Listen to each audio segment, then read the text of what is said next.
Today I'm going to show you something very special. I'm here with Chris Osaka of Tomu Inc. Chris, tell me, how did you start this company? We started this company a few years ago because we saw a lot of people changing the way that they lived, and they wanted more options. So things that were more affordable, were easier to construct, had higher design, things they could put in their backyard and use for different purposes like Airbnbs or rentals or things of that nature. So tell me some of the favorite features that you have in these, and how did you approach the design? We really approach this more from like a hospitality mindset of like, how would you stay in a hotel versus how do you stay in your home? So spaces like the kitchen tend to be a little bit more compact and efficient, but we use that square footage in other aspects of the home, like the bathrooms. Places where you can have a rain shower, you can have a soaking tub, places where you're going to relax and not do work. So you mentioned that it has a rain shower head, but what are some of the other features in this bath?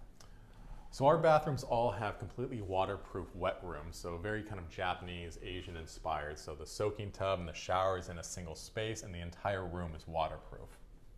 So in the kitchen, I noticed that there's no refrigerator. Is that normal? So the refrigerator is an option for us. It's really dependent on how somebody wants to use the space. If they're going to be a little more heavy usage, they might want a full-size refrigerator. Somebody else that's using this more as an accessory dwelling unit might want a half-height refrigerator and then use the extra room for additional storage. Well, I love that it has an induction cooktop and has the quartz counters, even an undermount stainless sink. So with all of these extras, how much more does this cost? Yeah, everything's electric. All of this is included in the base price. Wow. Including the dishwasher. That's a great price. So I've noticed that I don't see where all the mechanical systems are, like the water heater and the air conditioner. Where is that? Yeah, we like to hide all of that. So this single wall has a lot of our plumbing infrastructure. So the hot water heater is a compact on-demand water heater hidden behind these cabinets. The washer and dryer go down below here. Even the plumbing for the ice maker and the refrigerator in this wall. And then on the opposite side is all the plumbing for the shower systems and bathtubs. And then all of our HVAC is up in this cabinet up here, up top, so it's nicely hidden. You don't have to look at it. Everything below this are optional built-in cabinets that are both on this side and the opposite side of the wall. So I noticed that place is furnished beautifully. Who's your stager? We are our own stager. We have some great furniture partners. So everything in the room, from the beds to the mattresses, any of the furniture, pillows, duvets, our clients can get through us. They can use our trade discounts to get the discounts on those items to fully furnish their spaces. So I've noticed it's really quiet in here. How is that? Everything in here has very high insulation values. All of the glass is double paned as standard that we can upgrade for some of our larger projects, but it's really meant to be a space that you can get away and have some peace and quiet. So tell me, what are the options that you have for customizing these? So our Villa collection is our pre-designed option that we offer to residential customers. Within that, we have options like built-in cabinets that you can add on ambient lighting, and then some external options like the awnings. If somebody wants a larger awning or a shorter awning, or if they want to do it themselves, there are attachment points where they can do their own custom job. And you said in the residential world, what do you mean by that? Do you have another option? We also offer our product to commercial clients, so it could be people that have an idea for their own micro resort or boutique hotel, where it's really about trying to fulfill their vision of hospitality and allowing them the capability to aesthetically skin our product in a way that meets that vision. So within our commercial options, it's really about giving people things that they can do to make it their own, both from an aesthetic but also price point. So if they're trying to hit a certain cost per unit, we have higher grade and lower grade options to fulfill that, but also across the aesthetic palette, it's really the sky's the limit in terms of how you can make this meet your own design preference. So I see that this is the frame that you start with, but what does the owner of the property need to start with? So what we have the owner of the property do is really just the foundational aspects. So it's the utility and then the actual pad that this gets set on. These are made with laminated timber frames, so it really allows for a long span where really just the corner points need to be supported. So it could be a standard concrete perimeter foundation, it could be things like helical piers, or just kind of simple footing. So there's a lot of options that really, depending on the site, allow the customer to do what they want. So 2 more questions then. How long does it take from the day I order one until someone can move in, and how do you pay for it?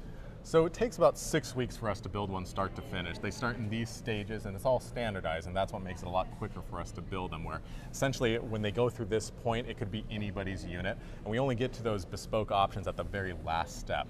And so it really speeds up our production process and eliminates a lot of those backlogs that can happen. Right. And how do they pay for it? We have two financing partners for different options. So we have one preferred vendor where if you're doing new construction, they can do a full construction loan, including the land. And then for smaller projects, we have anything under $100,000, we have a vendor that is basically like a renovation loan, where it's a much simpler process, much easier to get done. So I have some technical questions about how these are built.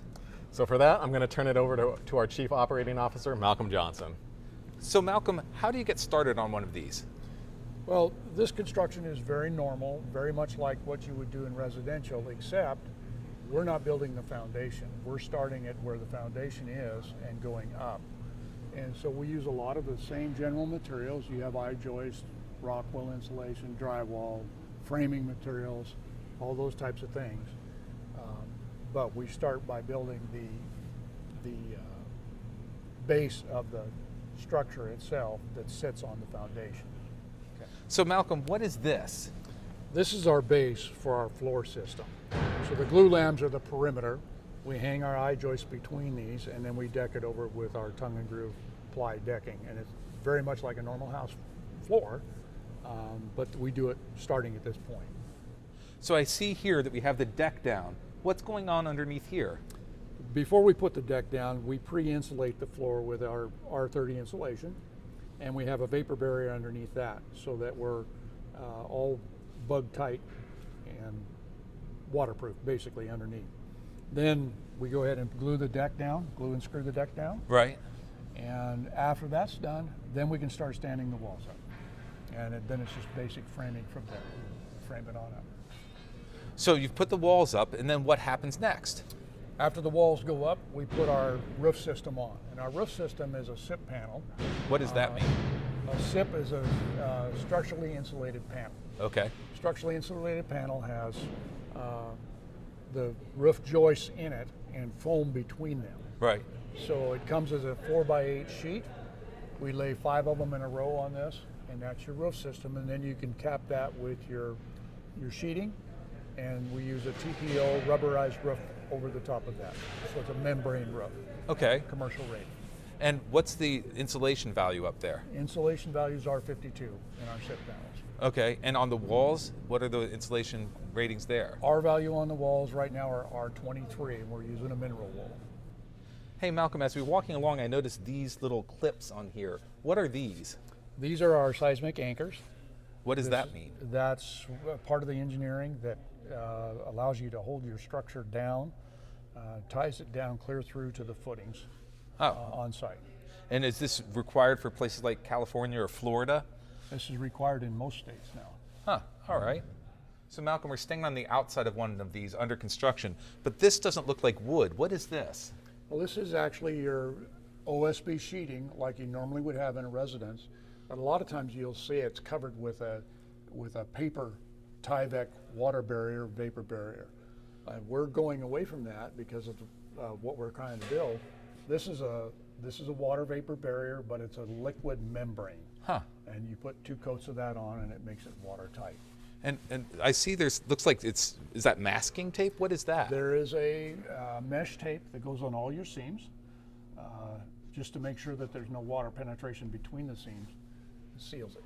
So any seam on the structure gets that tape on it. So here I can see the liquid membrane in the background, but what's this on the front? This is our finished siding. This is a cypress slatted siding, and it gives us our vertical look that we're after, but this goes on over the top of the liquid membrane, and there's some spacers behind it which allow water to run on out. It doesn't trap water behind it. And is this sustainably grown wood? Yes. This is it's cypress. Some people call it yellow cedar. It's an Alaskan wood product. And it's Forest Council certified? Yes. All right. So now we're on the inside of the structure, and I noticed that on this wall, it's sort of double thick, and there's a line between it. What's that all about?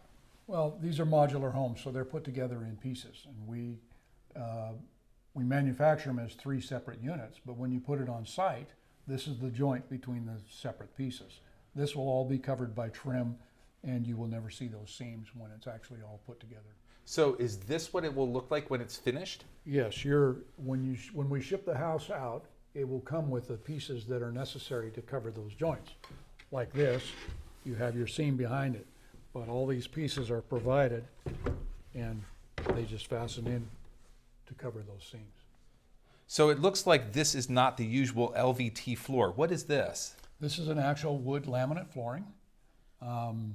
It can be sanded probably 2 or 3 times and refinished if you needed to over time, if it got scratched up or damaged. It just makes a very nice product, nice floor. Yeah, and it's different from a lot of new construction now, which is just using LVT everywhere. Yeah. So now we're standing in the bathroom, and I've noticed this wall has an unusual finish. What is that all about? This bathroom is designed as like a wet room. The walls have a plaster system on them. It's continuous from the wall all the way down across the floor and up the other walls. That makes this room, you can splatter water anywhere and it won't damage anything. It's all waterproof, and it all drains to one location on the floor. Oh, right here. And So it's a trench drain here. we have a trench drain and everything kind of flows to that area. And when you get it, is it going to be open like this, or do you have a wall, or what do you do? We will, some of them will have a glass door, some of them will not. It depends on the client, what they need. If they need ADA access and don't need that door in the way, we don't have to put it in. All right.